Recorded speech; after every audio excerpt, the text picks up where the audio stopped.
வரலாற்று சிறப்பு மிகுந்த தமிழக சட்டப்பேரவையில் இன்றைக்கு 6 துறை மீதான விவாதம் தொடர்ந்து நடந்து கொண்டிருக்கிறது. இந்த விவாதங்களில் கலந்து கொள்வதற்கு உரையாற்றுவதற்கு முன்பாக நீ மனிதன் என்று நம்மை உணர வைத்து அடித்தட்டு மக்களும் மேம்பட வேண்டும் என்று அயராது உழைத்த வெண்தாடி வேந்தர், ஈரோட்டு பூகம்பம், சமூக நீதியை உலகுக்கு கற்றுத்தந்த ஏன் எதற்கு எப்படி என கேள்வி கேள் என்று நம்மை தலைமுறை செய்த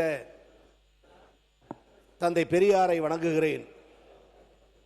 காஞ்சியின் மன்னன் எதையும் எதையும் வேண்டும் என்று சொன்ன அண்ணன், திராவிட முன்னேற்ற கழகத்தை தோற்றுவித்த பேராசான் அறிஞர் அண்ணாவை நினைத்து பார்க்கிற நேரத்தில் அனைத்து மக்களுடைய அன்பை பெற்றவர், அடுக்குமொழி பேசி நாட்டை கவர்ந்தவர், பேசி பேசி ஒரு நாட்டை ஆள முடியும் என்பதை உலகுக்கு உணர்த்திய உத்தம தலைவர் பேரறிஞர் அண்ணாவை வணங்குகிறேன். முத்தமிழறிஞர், மூதறிஞர், பெரியாராய் அண்ணாவாய் வாழ்ந்து காட்டிய அற்புத தலைவர். மன்னார்குடியில் அண்ணா பேசுகிறார், கலைஞர் மேடை ஏறுகிறார். முன்பாதியை நான் எழுதிவிட்டேன், பின்பாதியை என் தம்பி கருணாநிதி எழுதுவார் என்று அண்ணாவால் அறிமுகப்படுத்தப்பட்ட அற்புத தலைவர். நான் சொல்லுவதை செய்கிற தம்பிமார்கள் ஆயிரக்கணக்கில் எனக்கு உண்டு. ஆனால் நான் நினைத்ததை செய்கிற ஒரே தம்பி திருவாரூர் கலைஞர் கருணாநிதி என்று அண்ணா பொக்கிஷமாக தந்த அற்புத தலைவர். பல்கலைக்கழகம் செல்லாமலேயே பல்கலைக்கழகங்களுக்கு பாடமான தலைவர். என்றும் எங்கள் நினைவில் வாழுகிற டாக்டர் கலைஞரை வணங்குகிறேன். பெரியாராய், அண்ணாவாய், கலைஞராய் எங்களை வார்த்தெடுத்த தலைவர், அடக்குமுறைகளுக்கு அஞ்சாத தலைவர், வெள்ளுடை வேந்தர். மேயராக இருந்தபோதும் சரி, முதல்வராக இருந்தபோதும் சரி, உழைப்பு உழைப்பு உழைப்பு என்று மக்களுக்கு உழைத்திட்ட எங்கள் அன்பு தலைவர், கழகத்தின் தலைவர் அண்ணன் தளபதியை வணங்குகிறேன். 40 தலைவர்களின் வாரிசாக இந்த இயக்கம் நம்பி இருக்கிற ஒரு இளந்தலைவர். இன்றைய அன்பகமாய், நாளை அறிவாலயமாய், இன்றைக்கு இருவண்ண கொடியாய், நாளைக்கு மூவண்ண கொடி ஏற்றி வைத்து தமிழகத்தை ஆள இருக்கிற எங்கள் இளந்தலைவர், எங்களை வழிநடத்துகிற சட்டமன்ற எதிர்க்கட்சி தலைவர் மரியாதைக்குரிய அண்ணன் உதயநிதி அவர்களை வணங்குகிறேன்.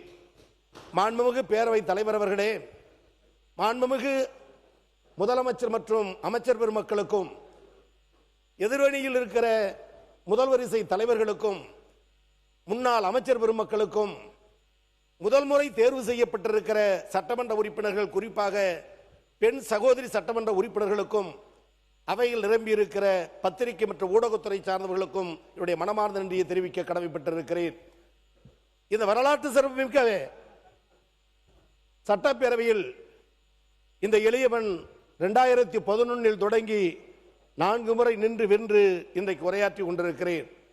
2011, 2016, 2021, 2026 என்று 4 முறையும் தஞ்சை மாவட்டம் திருவிடைமருதூர் தொகுதியில் ஒரு ஓலை குடிசையில் பிறந்த ஏழை தொண்டனை தேர்ந்தெடுத்து அனுப்பிய திருவிடைமருதூர் தொகுதி வாக்காளர் பெருமக்களுக்கும், அந்த அரிய வாய்ப்பை எங்களுக்கு வழங்கிய அன்பு தலைவர் கலைஞர் அவர்களுக்கும், அண்ணன் தளபதி அவர்களுக்கும், எங்கள் சட்டமன்ற எதிர்க்கட்சி தலைவர்களுக்கும், முதன்மை செயலாளருக்கும், அரசு கோடா மற்றும் ஐயா MRK போன்றவர்களுக்கும், எனது வெற்றிக்கு அரும்பாடுபட்ட கூட்டணி கட்சி தலைவர்களுக்கும், எங்கள் முன்னேற்ற கழகத்தின் முன்னணி நிர்வாகிகளுக்கும் அனைவருக்கும் இந்த நேரத்தில் நன்றி உணர்வோடு நான் நன்றியை தெரிவிக்க கடமைப்பட்டிருக்கிறேன். பேரவைத் தலைவர் அவர்களே, இன்றைக்கு 6 துறை என்றாலும் பள்ளி கல்வி மற்றும் உயர்கல்வித்துறையின் சார்பில் சில கருத்துக்களை அரசின் கவனத்துக்கு கொண்டு வர விரும்புகிறேன். கேடில் விழிச்செல்வம் கல்வி ஒருவருக்கு மாடல் மற்ற எவை, அழிக்க முடியாத சொத்து கல்வி, பொருள் அழியும், பொன்னடியும், அழகு அழியும், புகழடியும், அழிக்க முடியாத சொத்து கல்வி. அதனால்தான் எங்களை வழிநடத்திய முன்னாள் முதல்வர், எங்கள் கழகத்தின் தலைவர், ஆட்சி பொறுப்பிருந்த பொழுது மாணவ செல்வங்களிடம் சொல்லுவார், நீங்கள் படியுங்கள், நீங்கள் படியுங்கள், நீங்கள் படியுங்கள், நான் பார்த்துக் கொள்கிறேன் என்று அடிப்படை கல்விக்கு வித்திட்டு உயர்கல்விக்கான முதல் படியை துவக்கி வைத்தது திராவிட முன்னேற்ற கழக அரசு, அதன் தலைவராக இருந்த எங்கள் முதல்வர் அவர்கள். பேரவைத் தலைவர் அவர்களே, இந்த சபையில் பேசுகிற மாண்புமிகு அமைச்சர் பெருமக்கள், சாமானியர்களாக நாங்கள் இன்றைக்கு வந்திருக்கிறோம், சபையை பாருங்கள் என்று சொல்லுகிறார்கள். சாமானியர்களாக இன்றைக்கு நிரம்பி இருக்கிறோம். உங்களை போல் நாங்கள், எங்களை போல் நீங்கள். ஆனால் 1967, 68, 69 தேர்தல் காலங்களில் ராமநாதபுரத்து மன்னன் புகழ்பெற்ற சண்முகராஜா சேதுபதி என்ற ஒரு அமைச்சர் மன்னராட்சியினுடைய தொடர்ச்சி வளர்ச்சியாக இருந்தவர். ராமநாதபுரம் தொகுதியில் 1967 சண்முகராஜா சேதுபதி என்ற அந்த மன்னர் வீட்டு பரம்பரையை ஒரு குதிரை வண்டிக்காரர் தங்கப்பன் மூலம் திராவிட முன்னேற்ற கழகத்தின் வெற்றியை உறுதி செய்திருக்கிறோம். சாமானிய மக்களின் பிரதிநிதியாக பொது தொகுதியில் நாங்கள் வென்றிருக்கிறோம் என்று பெருமைப்பட சொல்லுகிறீர்கள். வெல்லட்டும், எதிர்காலத்தில் அது சிறக்கட்டும். ஆனால் முதலில் கோயம்புத்தூரில் பொது தொகுதியில் சீட்டி தண்டபாணி என்ற திமுக தொண்டரை நிறுத்த வைத்து பொது தொகுதியில் ஒரு அட்டவணை பட்டியலில் உள்ளவர் வெற்றி பெறலாம் என்ற முதல் சாதனையை பாராளுமன்ற சட்டமன்ற தேர்தல் வரலாற்றில் துவக்கியது எங்கள் கழக தலைவர், அன்பு தலைவர். எனவே இந்த தருணத்தில் அரசின் கவனத்திற்கு மிக கவனமாக எடுத்துச் செல்ல வரும்போது, கடந்த முறையோர் கூட கவன ஈர்ப்பு தீர்மானத்தில் குறிப்பிட்டேன். பாரதிதாசன் என்ற மாணவர் 2ஆம் ஆண்டு PhD அம்பேத்கர் பெயரில் அமைக்கப்பட்ட வெளிநாட்டு கல்வி மாணவர்கள் திட்டத்தின் கீழ் நிதி பெறவில்லை. அந்த கோரிக்கையை வைத்தார். மாண்புமிகு உயர்கல்வித்துறை அமைச்சர் அதற்கான விளக்கத்தை தந்தார். நான் அறிந்தவரை இந்த நிமிடம் வரை அந்த பிரச்சனைக்கு தீர்வு காணப்படவில்லை. மீண்டும் வலியுறுத்துகிறேன். பதில் சொல்லும் பொழுது அமைச்சர் தெளிவாக சொன்னால் அது சபைக்கும் நல்லது, மக்களும் புரிந்து கொள்வதற்கு வாசிப்பாக இருக்கும். மற்றும் ஒன்று செய்தி, இன்றைய தினம் நம்முடைய பரணேஸ்வரி காளமேகம் திண்டுக்கல் மாவட்டத்தை சார்ந்தவர், அம்பேத்கர் அயலக வெளிநாட்டு திட்ட மாணவராக பயிலக்கூடியவர். அவருக்கு சாதி சான்று கிடைப்பதில் இடர்பாடானால் தேர்வு செய்யப்பட்டு விட்டார். அவருடைய கல்வியும் இன்னைக்கு பாதிக்கப்படுகிறது என்று சொன்னால், ஒடுக்கப்பட்ட மக்கள் வெளிநாட்டில் சென்று படிக்க வேண்டும் என்ற திட்டத்தை துவக்கிய அந்த திட்டம் தாவேக அரசு பின்பற்றுகிறதா என்ற அச்சத்தையும், அதன் மூலம் படிக்க விரும்புகிற மாணவர்களுக்கு நீங்கள் தருகிற ஊக்கம் என்ன என்பதையும் இந்த நேரத்தில் நான் பணிவோடு கேட்க விருப்பப்படுகிறேன். அது மாத்திரமல்ல, கூலி தொழிலாளி வீட்டு பிள்ளை துப்புரவு பணியாளர்கள் போராடி கொண்டிருக்கிறார்கள்.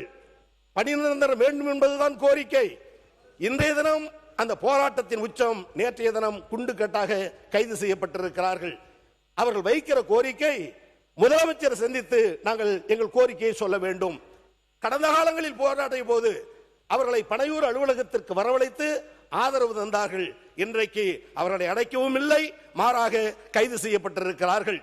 பணிவோடு இந்த நேரத்தில் நாங்கள் கேட்டுக்கொள்ள விரும்புவதெல்லாம் சார்ந்த பதிலே வந்துக்கலாம். பேரவைத் தலைவர் அவர்களே, துப்புரவு தூய்மை தொழிலாளர் போராட்டம் நடைபெற்றுக் கொண்டிருக்கிறது. ஆனா நம்மளுடைய தூய்மை தொழிலாளர்களோடு யாருமே பேசல அப்படின்னு மாண்புமிகு உறுப்பினர்கள் சுட்டி காமிச்சார்.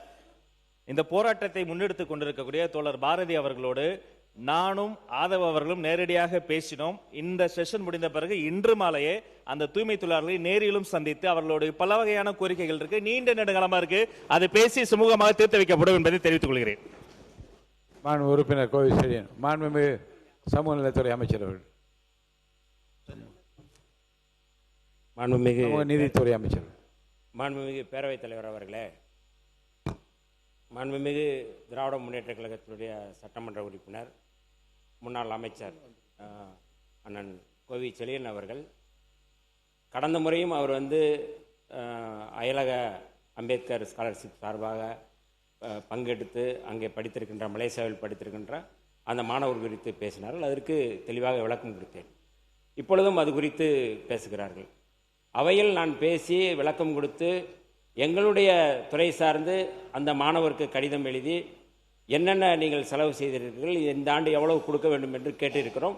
அவர் இதுவரை கொடுக்கவில்லை என்பதை நான் தெளிவுபடுத்தியிருக்கிறேன். இப்பொழுது மீண்டும் மீண்டும் அது குறித்து பேசுவது என்பது ஒரு அரசியல் உள்நோக்கத்தோடு பேசுகிறார் என்பதை கடந்த முறையும் சொன்னேன், இந்த முறையும் நான் சொல்ல கடமைப்பட்டிருக்கின்றேன். அதேபோல மாண்புமிகு அண்ணன் கோவிச்செழியன் அவர்கள் பேசும் பொழுது கடந்த முறை அவர் சொன்ன அந்த ஒரு வார்த்தையில் இந்த திட்டம் திமுக ஆட்சி காலத்தில் தான் கொண்டு வரப்பட்டது என்கின்ற ஒரு செய்தியை குறிப்பிட்டிருந்தார்கள். அந்த வரலாறு ஒரு நீண்ட நெடிய வரலாறு, அதை மட்டும் நான் குறிப்பிட்ட பிறகு அவர் பேசட்டும். 1995ஆம் ஆண்டு அன்றைய முதலமைச்சர் செல்வி ஜெயலலிதா அவர்களின் ஆட்சி காலத்தில் ஆதி திராவிடர் மற்றும் பழங்குடியினர் மாணாக்கர்கள் சட்ட பல்கலைக்கழகத்தில் சட்டப்படிப்புக்கு நிதி உதவி வழங்கும் பொருட்டு ரூபாய் 10 லட்சம் ஒப்பளிப்பு செய்யப்பட்டு மேயர் சிவராஜ் கல்வி அறக்கட்டளை துவங்கப்பட வேண்டும் என அரசாணை 22/3/1995 வெளியிடப்பட்டது. இந்த அம்பேத்கர் அயலக கல்வி உதவி திட்டத்திற்கு முன் திட்டம், அதுக்கு முன்னாடியான திட்டம் அப்படிங்கிறது அங்கிருந்து தொடங்கப்பட்டது. இந்த அறக்கட்டளையில் நடைமுறை சிக்கல்கள் ஏற்பட்ட நிலையில் இத்திட்டத்தை செயல்படுத்த ஏதுவாக சென்னை பல்கலைக்கழக சட்டத்துறையுடன் இணைந்து ஆதி திராவிடர் மற்றும் பழங்குடியினர் மாணவர் அயல்நாடு சென்று முதுநிலை பட்டப்படிப்பு மற்றும் ஆராய்ச்சி படிப்பு மேற்கொள்ள மாணவர் பரிமாற்ற திட்டம் என்று அரசாணை 6/5/1998 நிறைவேற்றப்பட்டது. இதனைத் தொடர்ந்து கடந்த 22/9/1998 வெளியான அரசாணைப்படி அயல்நாட்டு பல்கலைக்கழகங்களுடனான மாணவர் பரிமாற்ற திட்டம் ஏற்படுத்தப்பட்டது. அதன்படி 5 ஆண்டுக்கு ரூபாய் 4.50 கோடி செலவில் 4.50 கோடி செலவில் ஆண்டுக்கு 10 மாணவர்கள் வீதம் ஒரு மாணவருக்கு ரூபாய் 3 லட்சம் வீதம் இத்திட்டத்தை செயல்படுத்த ஆணையிடப்பட்டது. இதற்கு அடுத்து அமைந்த ஆட்சி காலத்தில் மாணவர் பரிமாற்ற திட்டம் என்பது ஆதி திராவிடர் மற்றும் பழங்குடியினர் மாணாக்கர்கள் நேரடியாகவே அயல்நாடு சென்று மேற்கல்வி பயில ஆண்டுக்கு ரூபாய் 30 லட்சம் ஒதுக்கீடு செய்து கடந்த 8/8/2002 அன்று ஆணையிடப்பட்டது. மாண்புமிகு பேரவைத் தலைவர் அவர்களே, கடந்த 14/12/2021 அன்று ஆதி திராவிடர் கிறிஸ்தவ ஆதி திராவிடர் மற்றும் பழங்குடியினர் மாணாக்கர்கள் அயல்நாடு சென்று உயர்கல்வி பயில அடிப்படை தகுதியான TOEFL, IELTS, GRE, GMAT ஆகிய தகுதி தேர்வுகளை மாணவர்கள் பயில்வதை ஊக்குவித்து அயல்நாடு சென்று கல்வி பயில கல்வி உதவித்தொகை வழங்கப்படும் என்று அரசாணை வெளியிடப்பட்டது. கடந்த 2/12/2022 அன்று அயல்நாடு சென்று கல்வி பயிலும் மாணவர்களுக்கு கல்வி உதவித்தொகை வழங்கும் திட்டத்திற்கு புதிய வழிகாட்டு நெறிமுறைகள் வெளியிடப்பட்டது. மேலும் 21/8/2023 அன்று புதிய வழிகாட்டு நெறிமுறைகள் வெளியிடப்பட்டு வருமான உச்சவரம்பு 2 அடுக்குகளை கொண்டதாக மாற்றியமைக்கப்பட்டு அரசாணை வெளியானது. இதன்படி ஆண்டு குடும்ப வருமானம் ரூபாய் 8 லட்சம் வரை அதிகபட்ச உதவித்தொகை ரூபாய் 32 லட்சம் வரையும், ரூபாய் 8 லட்சத்திற்கு மேல் ரூபாய் 24 லட்சம் வரை ஆண்டு குடும்ப வருமானம் உள்ளவர்களுக்கு 12 லட்சம் வரை கல்வி உதவித்தொகை அன்று அறிவிக்கப்பட்டது. ஏன் இதை இந்த குறிப்பு சொல்கிறோம் அப்படின்னா, இதனுடைய பின்னணி தலித் மாணவர்களுக்கு பழங்குடி மக்களுக்கான மாணவர்களுக்கான உதவி திட்டம் விரிவுபடுத்தப்பட்டிருக்கின்றது. கடந்த ஆண்டு 213 மாணவர்கள் மட்டும்தான் அந்த தொகையில் அவர்களுக்கு கொடுத்து அனுப்பப்பட்டார்கள்.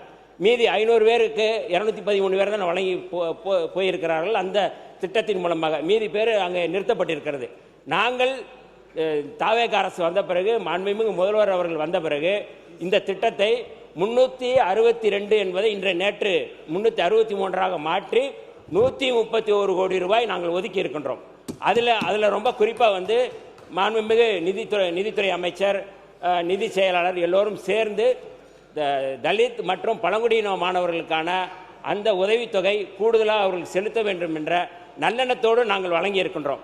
ஆனால் உள்நோக்கத்தோடு தொடர்ந்து ஒரு மாணவரை வைத்துக்கொண்டு இதை அரசியல் செய்வது என்பது தலித் மாணவர்களுக்கான ஒரு நல்ல எண்ணத்தில் செயல்படக்கூடிய இந்த திட்டத்துக்கு எதிராக அவர்கள் செயல்படுகிறார்களோ என்கின்ற நான் எண்ணத்தை, இந்த அச்சத்தை நான் வெளிப்படுத்த விரும்புகின்றேன்.